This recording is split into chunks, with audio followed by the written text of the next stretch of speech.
Hello friends, स्वागत है आप सभी लोगों का हमारे चैनल को स्टडी में। मैं कमल बेस्ट। इस वीडियो के माध्यम से दोस्तों आपके यहाँ पर कराऊंगा आर्मी टेक्निकल एनए के लिए दोस्तों फिजिक्स का पार्ट नंबर 23, अर्थात दोस्तों यहाँ पर आपको मिलेगा देखिए भौतिक विज्ञान के महत्वपूर्ण क्वेश्चनों का पार्ट नंबर 23। इससे पहले दोस्तों आपको 22 भागों में महत्वपूर्ण क्वेश्चन कराए जा चुके हैं, जहाँ पर आपने महत्वपूर्ण क्वेश्चन को देखा दोस्तों। यदि आपने उनको ना देखा हो तो उनको आप जरूर देख लें, ताकि आपके पिछले वाले क्वेश्चन भी दोस्तों लगातार क्लियर हो जाएं। और यहाँ पर आज आप देखेंगे पार्ट नंबर 23 में महत्वपूर्ण क्वेश्चनों को। और देखिए, वीडियो को शुरू करने के पहले थोड़ी सी एक दरख्वास्त करना चाहेंगे दोस्तों, यदि आपने हमारे चैनल को सब्सक्राइब ना किया हो तो प्लीज़ सब्सक्राइब कर लें, ताकि हमारी वीडियोस आपको लगातार मिलते रहें। तो शुरू करते हैं क्वेश्चनों को। कॉपी और पेन आप निकाल लेंगे, ताकि जो क्वेश्चन आपको मिलेंगे दोस्तों लगातार उनको आप नोट करते रहेंगे। देखिए दोस्तों, पहला क्वेश्चन क्या दिखाई देता है आपको।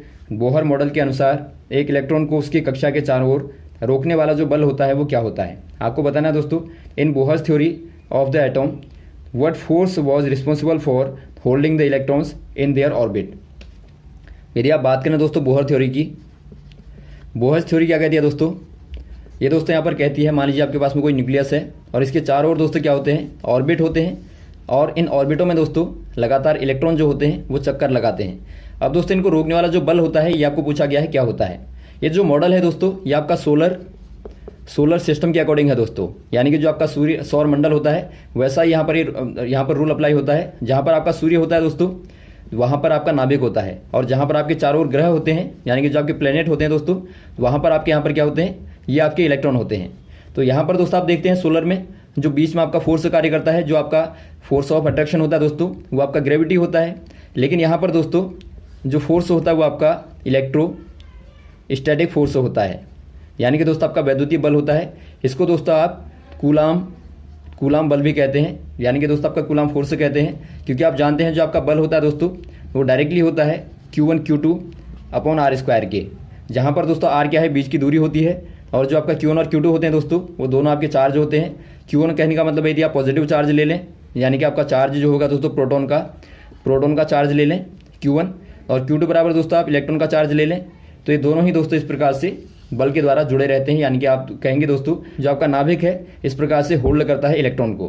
तो यहाँ पर आपका हो जाएगा दोस्तों ऑप्शन नंबर सी वाला कूलाम्स फोर्स।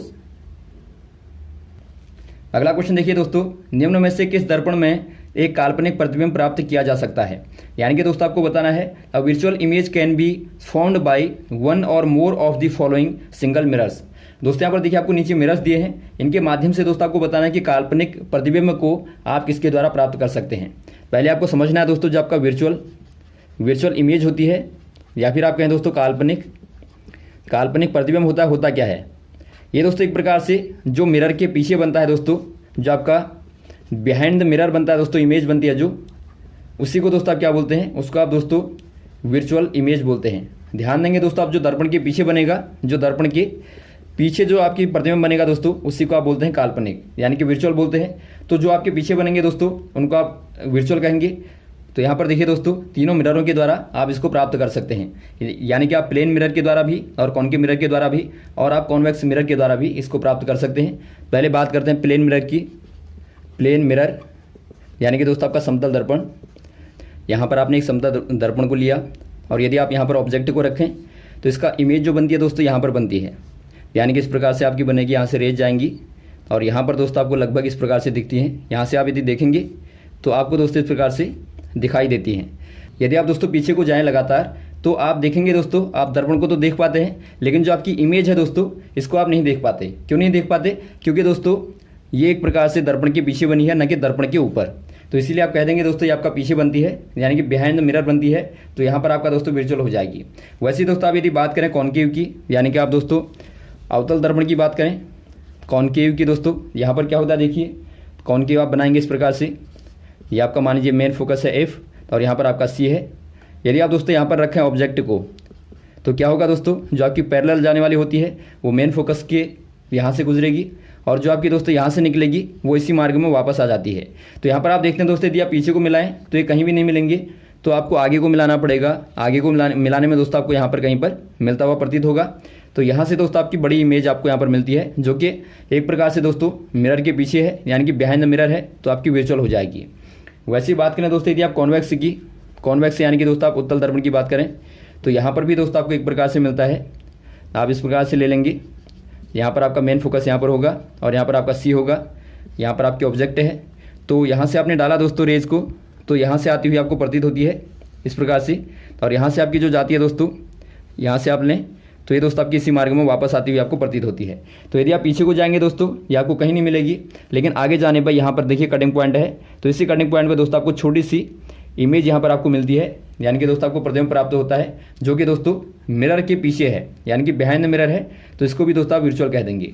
तो ये तीनों केस दोस्तों आपके यहाँ पर होते हैं, तो आप कह देंगे ऑल ऑफ द एबव, यानी कि उपरोक्त सभी में दोस्तों आपको वर्चुअल इमेज प्राप्त होती है। अगला क्वेश्चन देखिए दोस्तों, एक 10 न्यूटन का बल 5 किलोग्राम की वस्तु का वेग 3 मीटर प्रति सेकंड बदलने में कितना समय लेगा। यानी कि आपको बताना है दोस्तों the time needed for a net force of 10 newtons to change the velocity of a 5 kilogram mass by 3 metre per second is. दोस्तों यहाँ पर देखिए आपके पास में कोई बल है दोस्तों, फोर्स है, जो कि दोस्तों आपका 10 न्यूटन का है, 10 न्यूटन का है, और यहाँ पर आपको दिया जो वस्तु का मास है दोस्तों, जो ऑब्जेक्ट का मास होगा यानी कि द्रव्यमान होगा, वो आपको दिया 5 किलोग्राम का है, और यहाँ पर आपको वेलोसिटी में जो चेंज करना है वो आपको दिया है 3 मीटर पर सेकंड। तो यहाँ पर दोस्तों आपको बताना है कि आपको समय क्या लगेगा, यदि आप इस बल से चेंज करेंगे तो कितना टाइम यहाँ पर आपको लगेगा। तो इसके लिए दोस्तों आप क्या करेंगे, एफ बराबर क्या होता है, एम ए होता है, और आप जानते हैं जो आपका ए है दोस्तों, यानी कि आपका जो त्वरण है, यानी कि आपका जो एक्सेलरेशन है दोस्तों, ये क्या कहता है, ये कहता है कि वेलोसिटी में चेंज जो होता है टाइम के अकॉर्डिंग, उसी को दोस्तों आप बोलते हैं एक्सेलरेशन, यानी कि त्वरण बोलते हैं। तो यहाँ पर दोस्तों आप ए के स्थान पर रख देंगे वी अपॉन टी, तो एफ बराबर क्या हो जाएगा दोस्तों, एम वी अपॉन टी। तो यहाँ से आप टी को निकाल लेंगे, 10 equal to 5 into 3 upon T कर देंगे, तो टी बराबर क्या हो जाएगा दोस्तों, टी बराबर हो जाएगा यहाँ पर आपका 15 अपॉन 10, यानी कि दोस्तों आपका 1.5 सेकंड टाइम है, तो आपका सेकंड में आएगा। तो यहाँ पर आपका हो जाएगा दोस्तों 1.5 सेकंड में ये दोस्तों बदल पाएगा, तो ऑप्शन नंबर आप ए वाले में टिक कर देंगे। अगला क्वेश्चन देखिए दोस्तों, 2 स्टील की गेंदें एस दूरी पर रखी गई हैं, यदि उनमें से एक का द्रव्यमान दोगुना कर दिया जाए तो उनके बीच लगने वाला गुरुत्वाकर्षण का बल का मान क्या हो जाएगा। यानी कि दोस्तों आपको पूछा गया है 2 steel balls are at the distance s from one another as the mass of one of the ball is doubled the gravitational force of attraction between them। दोस्तों यहाँ पर देखिए आपको दिया है 2 गेंदें हैं दोस्तों इस प्रकार से, एक का द्रव्यमान आप m1 मान लीजिए, दूसरे का m2 मान लीजिए, दोनों के बीच की दूरी दोस्तों आप मान लेंगे r। तो यहाँ पर आप जानते हैं जो आपका अट्रैक्शन फोर्स होता है दोस्तों, या फिर आप कहें जो आपका ग्रेविटेशनल फोर्स होता है वो आपका होता है g m1 m2 upon r square. अब यदि दोस्तों आप दोनों में से एक का मास को दोगुना कर दें, मान लीजिए आपने m1 को दोस्तों आपका 2m1 कर दिया, तो क्या हो जाएगा दोस्तों, यहाँ पर आपका एफ जी डैश को आप निकालेंगे, तो ये हो जाएगा दोस्तों आपका g 2m1 m2 upon r square. यानी कि दोस्तों पहले की तुलना में क्या हो गया, एफ जी डैश को देखें दोस्तों आप, तो आपका 2 टाइम हो गया दोस्तों पहले वाले बल का, यानी कि आपका एफ जी का 2 टाइम हो जाता है यहाँ पे। तो आप कह देंगे दोस्तों क्या हो जाएगा, ये आपका डबल हो जाएगा, या फिर आप कहें दोस्तों दोगुना हो जाएगा। तो ऑप्शन नंबर आपका डी वाला सही हो जाएगा, ये भी दोस्तों आपका दोगुना हो जाएगा। यदि आप दोस्तों दूरी को बदल देंगे तो आप दूरी को यहाँ से बदलेंगे दोस्तों, तो दूरी के आधार पर भी क्वेश्चन आते हैं, ध्यान देंगे आप, इस फॉर्मूले को आप याद रखेंगे। अगला क्वेश्चन देखिए दोस्तों, जब एक अनुदैर्ध्य तरंग किसी माध्यम में गुजरती है तो माध्यम के कण, यानी कि दोस्तों आपको बताना है as a longitudinal wave moves through a medium the particle of the medium. दोस्तों यहाँ पर देखिए पहले आपको समझना पड़ेगा, जो आपकी लॉन्गिट्यूडनल वेव होती है दोस्तों, यानी कि तरंग, अनुदैर्ध्य आप बोलते हैं इसको, अनुदैर्ध्य जो तरंग होती है क्या होती है दोस्तों, यह एक प्रकार की दोस्तों ऐसी वाली तरंग होती है जिसको गमन के लिए, यानी कि जिसको दोस्तों ट्रेवल के लिए दोस्तों क्या चाहिए होता है, मीडियम चाहिए होता है, यानी कि माध्यम दोस्तों, माध्यम चाहिए होता है। यदि आप साउंड की बात करें दोस्तों, तो साउंड क्या होती है, एक प्रकार की लॉन्गिट्यूडनल वेव भी होती है, इसको दोस्तों माध्यम की आवश्यकता होती है, बिना माध्यम के ये गमन नहीं कर पाती। तो यहाँ पर आपको बताना है दोस्तों ये किस प्रकार की यहाँ पर होती है, इनके मीडियम में जो पार्टिकल होते हैं वो कैसे वाइब्रेट करते हैं आपको बताना है। ये दोस्तों आपका देखिए पहला वाला आपको दिया है vibrate in a path parallel to the path of the wave. दोस्तों यदि आप बात करें, मान लीजिए इस प्रकार से ट्रेवल कर रही है, यहाँ पर आप देखते हैं, तो ये दोस्तों क्या है, ये आपका वेव का पाथ है, ये आपका वेव का पाथ है दोस्तों, यानी कि रास्ता है वेव का। तो यहाँ पर आप देखते हैं जो पार्टिकल जो होते हैं दोस्तों वो इसके ठीक पैरेलल दोस्तों कंपन करते हैं। कहाँ करते हैं, पैरेलल दोस्तों वाइब्रेट करते हैं, या फिर आप कहें दोस्तों समांतर में दोस्तों कंपन करते हैं। तो कंपन के द्वारा ही दोस्तों इसमें क्या होता है, ऊर्जा आगे को बढ़ती है। आपने देखा होगा जब आप ध्वनि को निकालते हैं मुंह से, तो क्या होता है दोस्तों, ध्वनि को निकालते ही जो ध्वनि होती है दोस्तों इस प्रकार से लगातार कंपन के माध्यम से आगे को बढ़ती है। यहाँ पर ये ट्रेवल नहीं करती, बल्कि दोस्तों क्या होता है, जो माध्यम के कण होते हैं थोड़ा सा कंपन करते हैं दोस्तों, और कंपन के बाद ही यहाँ से ऊर्जा लगातार पास होती रहती है, और बाद में दोस्तों माध्यम अपनी जगह पर वापस आ जाता है। तो इस प्रकार से यहाँ पर कंपन के द्वारा जाते हैं। तो यहाँ पर आप कह देंगे दोस्तों vibrate in a path parallel. यहाँ पर आप ध्यान देंगे जो पैरेलल यहाँ पर दिया है समांतर दोस्तों, यहाँ पर आपका मेन पहचान होती है इनकी। ये दोस्तों यहाँ पर देखिए आपके वेव के समांतर ही दोस्तों मीडियम के जो पार्टिकल हैं वो कंपन करते हैं। और यदि आप दोस्तों बात करें परपेंडिकुलर की दोस्तों, तो परपेंडिकुलर में क्या हो जाता है, ये आपका दोस्तों ट्रांसवर्जल हो जाएंगी। जैसा कि दोस्तों आपने देखा होगा जो आपकी अनुप्रस्थ तरंगें होती हैं वो दोस्तों आपकी लंबवत गति करती हैं, यानी कि परपेंडिकुलर वाइब्रेशन करती हैं। अगला क्वेश्चन देखिए दोस्तों, दो कंपित कण जो अपनी कलाओं से बाहर हैं उनके कंपन का कलांतर होगा। आपको बताना है दोस्तों, two vibrating particles that are out of phase differ in the phase of their vibration.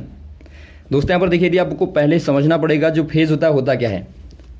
Phase कहने का मतलब है दोस्तों, इसको दोस्तों आप कला बोलते हैं। मान लीजिए आपके पास में कोई यहाँ पर इस प्रकार की तरंग है दोस्तों, कोई पार्टिकल है जो कि इस प्रकार से ट्रेवल करता है, तो इसको क्या बोलते हैं दोस्तों, आप इसको बोलते हैं आप एम्पलीट्यूड। एम्पलीट्यूड यानी कि दोस्तों आप आयाम बोलते हैं। और यहाँ से लेके यहाँ तक की जो दूरी होती है इसको आप बोलते हैं दोस्तों लैम्डा के द्वारा दिखाते हैं। इसको बोलते हैं आप वेवलेंथ या फिर आप कहें दोस्तों तरंग दैर्ध्य कहते हैं। और जो यहाँ से यहाँ तक जाने में जो टाइम लगता है उसको आप बोलते हैं टाइम पीरियड, यानी कि आवर्तकाल बोलते हैं। और ये नंबर ऑफ साइकिल जो होता है दोस्तों, इसको आप बोलते हैं फ्रीक्वेंसी। तो यहाँ पर आपको क्या बताना है, देखिए यहाँ पर आपको बताना है कि आउट ऑफ फेज कब होता है। फेज कहने का मतलब होता है दोस्तों, जो फेज होता है, जो कला होती है, ये आपका displacement of vibrating particle upon amplitude. यानी कि दोस्तों जो आपका वाइब्रेटिंग पार्टिकल है दोस्तों, उसका विस्थापन बट्टे आयाम होता है। मान लीजिए दोस्तों पार्टिकल यहाँ पे है, इस बिंदु पे है, तो यहाँ से आप निकालेंगे दोस्तों, यदि आपको फेज को निकालना है तो क्या हो जाएगा, यहाँ पर से आप पहले एम्पलीट्यूड को लेंगे और यहाँ से लेके यहाँ तक कि दोस्तों आप डिस्प्लेसमेंट को निकालेंगे। मान लीजिए आपका एल है, तो जो आपका फेज होगा दोस्तों क्या हो जाएगा, एल अपॉन ए हो जाएगा। तो यहाँ पर आपको बताना है दोस्तों, मान लीजिए आपका फेज में नहीं है, यानी कि दोस्तों आपका आउट ऑफ फेज है, तो दो पार्टिकलों का दोस्तों जो साइकिल होगी, यानी कि जो फ्रीक्वेंसी होगी, उसमें क्या अंतर होगा। मान लीजिए दोस्तों आपका एक पार्टिकल यहाँ पर है, दोबारा से आप देख लेंगे बना के, इस प्रकार से यहाँ पर है एक पार्टिकल इस प्रकार से मूव कर रहा है। तो दूसरे को दोस्तों यदि आपको आउट ऑफ फेज करना है तो क्या करना पड़ेगा आपको, यदि आपका दोस्तों यहाँ पर पहले वाले का एम्पलीट्यूड यहाँ पर मैक्सिमम है, तो आपको दूसरे वाले पार्टिकल का दोस्तों यहाँ पर मिनिमम करना पड़ेगा, यानी कि इस प्रकार से आपको शुरू करना पड़ेगा। इस प्रकार से दोस्तों ये बनेगा पैटर्न। यहाँ पर आप देखते हैं पहले वाले पार्टिकल का दोस्तों मैक्सिमम एम्पलीट्यूड है और इसका दोस्तों यहाँ पर आपका मिनिमम है दूसरे वाले का। तो वैसे यहाँ पर आपका लगातार कम होगा, ये आपका लगातार बढ़ेगा। तो इसको दोस्तों आप क्या बोलते हैं, आउट ऑफ फेज बोलते हैं। और यहाँ पर आप देखते हैं दोस्तों जो आपका साइकिल का अंतर होता है वो आपका 1/2 साइकिल का अंतर होता है। तो ऑप्शन नंबर आपका हो जाएगा दोस्तों बी वाला 1/2 साइकिल।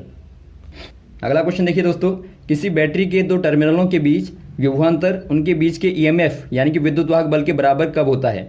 आपको बताना है दोस्तों द पोटेंशियल डिफरेंस या फिर आपके यहाँ potential drop between the terminal of the battery equals to the battery EMF when. दोस्तों यहाँ पर देखिए पहले आपको समझना पड़ेगा जो बैटरी का दोस्तों जो आपका ईएमएफ होता है वो क्या होता है। ईएमएफ कहने का मतलब होता है दोस्तों आपका इलेक्ट्रोमोटिव फोर्स, यानी कि आप कहते हैं दोस्तों विद्युत वाहक बल। ये क्या होता है दोस्तों, मान लीजिए आपने कोई बैटरी को लिया, बैटरी के दो टर्मिनल हैं दोस्तों, यहाँ पर देखिए यदि आप दोस्तों इन दोनों के बीच में पोटेंशियल डिफरेंस को देखते हैं, पोटेंशियल ड्रॉप कहें या फिर आप डिफरेंस को देखते हैं दोस्तों, यानी कि आप विभवांतर को देखते हैं कब, जब दोस्तों आपने कोई भी बाहर से लोड को नहीं लगाया हो। बाहर से दोस्तों आपका कोई लोड नहीं है, यानी कि कोई भी दोस्तों आपका आर भी आपका नहीं है, तो ऐसे केस में दोस्तों यदि आप दोनों के बीच का पोटेंशियल डिफरेंस देखेंगे वही दोस्तों आपका क्या होता है, वही आपका ईएमएफ के बराबर होता है। या फिर आप ईएमएफ को ऐसे भी दोस्तों परिभाषित कर सकते हैं। मान लीजिए कोई दोस्तों आपको चार्ज ले जाना है, 1 कूलाम का चार्ज दोस्तों आपको यहाँ से लेके यहाँ तक ले जाना है दोस्तों, अराउंड करना है सर्किट के। तो यहाँ से लेके यहाँ तक ले जाने में दोस्तों जो आपका कार्य होगा 1 कूलाम चार्ज को दोस्तों आप ले जाएंगे यहाँ से लेके यहाँ तक, तो इसमें दोस्तों जो आपका कार्य होगा, जो ऊर्जा लगेगी दोस्तों, उसी को आप बोलते हैं ईएमएफ। तो यहाँ पर आप क्या कह देंगे दोस्तों, यहाँ पर आपको पूछा गया है जो ईएमएफ होता है वो दोस्तों आपका पोटेंशियल ड्रॉप के बराबर कब होता है। आप बता देंगे दोस्तों जब करंट का कोई भी दोस्तों फ्लो नहीं होगा, यानी कि आपका करंट बराबर क्या हो जाएगा, 0 हो जाएगा, आई बराबर 0 होगा, क्योंकि बाहर दोस्तों कोई भी धारा नहीं बहनी चाहिए, तभी आप कहेंगे ये दोनों बराबर हैं। तो यहाँ पर क्या हो जाएगा दोस्तों, यहाँ पर आपका हो जाएगा no current in drawn from the battery, यानी कि बैटरी से दोस्तों कोई भी धारा नहीं बहेगी। तो ऑप्शन नंबर पहला वाला आपका सही हो जाएगा। अगला क्वेश्चन देखिए दोस्तों, एक गैल्वेनोमीटर को वोल्टमीटर में बदलने के लिए तुम्हें क्या जोड़ना पड़ेगा। यानी कि दोस्तों आपको पूछा गया है to convert a galvanometer to a voltmeter you should add. दोस्तों यहाँ पर देखिए, यदि आपको बात करनी है, यदि आप पहले यहाँ पर लें दोस्तों एक गैल्वेनोमीटर को दोस्तों, इस प्रकार से आप बनाएंगे। यहाँ पर आपका ये दोस्तों आपका गैल्वेनोमीटर है। इसके दोस्तों आपने सीरीज़ में क्या लगाना है, आपको दोस्तों रेजिस्टेंस को लगाना है, जो कि दोस्तों आपका क्या होगा, हाई रेजिस्टेंस होगा दोस्तों, यानी कि दोस्तों आपका उच्च प्रतिरोध होगा। इसको दोस्तों आपने श्रेणी क्रम में, यानी कि दोस्तों आपने सीरीज़ में यहाँ पर ऐड कर दिया, श्रेणी क्रम में ऐड कर दिया दोस्तों। और यहाँ पर आप एक रियोस्टेट को लगा दें। रियोस्टेट कहने का मतलब है, रियोस्टेट क्या होती है दोस्तों, ये लगातार प्रतिरोध को, यानी कि जो आपका प्रतिरोध होता है दोस्तों, जो आपका रेजिस्टेंस होता है उसको लगातार मूव करती है, यानी कि दोस्तों बदलती है। तो यहाँ पर आप लगा देंगे तो ये दोस्तों आपका बन जाता है एक प्रकार से वोल्ट मीटर। वोल्ट मीटर दोस्तों, तो ये क्या करेगा दोस्तों, वोल्ट मीटर यानी कि ये दोस्तों आपका विभव को, या फिर आप कहें दोस्तों पोटेंशियल डिफरेंस को दोस्तों मेज़र करेगा। तो आप ध्यान देंगे दोस्तों, जब भी आपको गैल्वेनोमीटर को दोस्तों कन्वर्ट करना हो वोल्ट मीटर में, तो आप क्या करेंगे, एक हाई रेजिस्टेंस को दोस्तों सीरीज़ में ऐड कर देंगे। और वैसे ही दोस्तों यदि आपको बात करनी है अमीटर की, ये भी बार बार पूछा जाता है। जो एमीटर होता है दोस्तों, ये करंट को मापता है। तो यदि आपको गैल्वेनोमीटर से दोस्तों बात करने अमीटर की दोस्तों, तो यहाँ पर आप क्या कर देते हैं, यहाँ पर दोस्तों आप गैल्वेनोमीटर में एक शंट दोस्तों पैरेलल में ऐड कर देते हैं। यानी कि दोस्तों यहाँ पर आप एक प्रतिरोध को, एक रेजिस्टेंस को दोस्तों पैरेलल में ऐड कर देंगे, जो आपका हल्का प्रतिरोध होगा, लो रेजिस्टेंस इन पैरेलल। तो यहाँ पर आप ध्यान देंगे दोस्तों, यदि आपको एमीटर में चेंज करना है तो वहाँ पर आप समांतर क्रम में दोस्तों एक छोटे प्रतिरोध को जोड़ देंगे।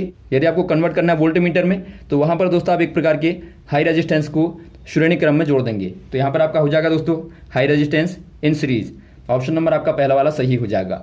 तो इस प्रकार से दोस्तों आप आराम से इन क्वेश्चन को करेंगे और आगे वाले क्वेश्चन को दोस्तों आपको लगातार बताते रहेंगे। हमारे साथ भी बने रहेगा। Okay, thanks. जय हिंद, जय भारत।